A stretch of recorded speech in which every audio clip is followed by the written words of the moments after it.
First question was, what is the relationship between consumer behavior and traveling abroad? But I think traveling abroad is actually a kind of consumer behavior. So I basically interpreted it, where does traveling abroad come from all of a sudden in China?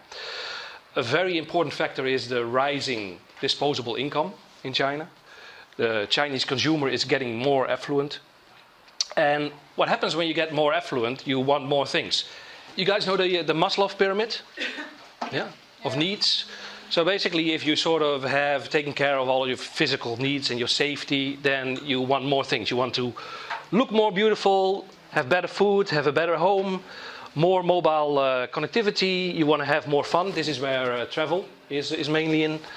Well-being and health and education and luxury. You could also say that travel is in that category as well. So this is what the Chinese consumers, those who are reaching middle class, now want.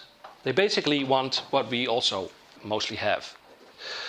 Like I said, traveling is one of the categories that is really exploding.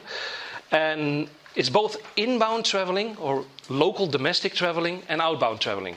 If you look at this, outbound travel is 53%, but still a large part of the market is traveling inside China. And if this is probably based on value, if you would count the number of trips, probably there would be many more trips inside China than actually outside China. While only 7% of the Chinese people currently have a passport. Most Chinese people don't even have a passport yet.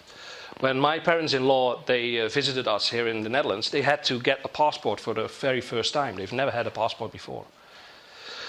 Domestic travel, if you do that on the wrong days, like I did, this is the Great Wall at Badaling during Tomb Sweeping Day, which is a national holiday. And this is, you cannot see it, but here you have the big Buddha of Lushan. And that was on Dragon Boat Festival. So, because a lot of Chinese people only have days off during the national holidays, everybody tries to go traveling. So, do avoid those days if you travel in China yourself. But it does show that domestic travel, going to the places that we Westerners have been visiting all those years, now the Chinese people want to see those places themselves as well. If you talk about outbound travel, it's mostly in their own area, which is also very natural, because if we start to travel, you normally go to some European countries before you take your very first trip to a different continent.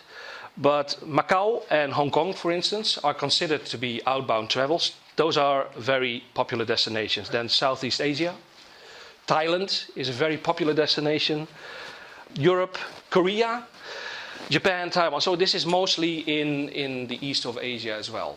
So that's where Chinese people are going. So is Macau Chinese territory? Yeah, it used to be Portuguese. It is a special administrative region. That's one of the reasons why Chinese people are going to Macau, is because of gambling. Yeah. Gambling is prohibited. It's forbidden inside mainland China. So Macau has a lot of casinos that Chinese people are going to.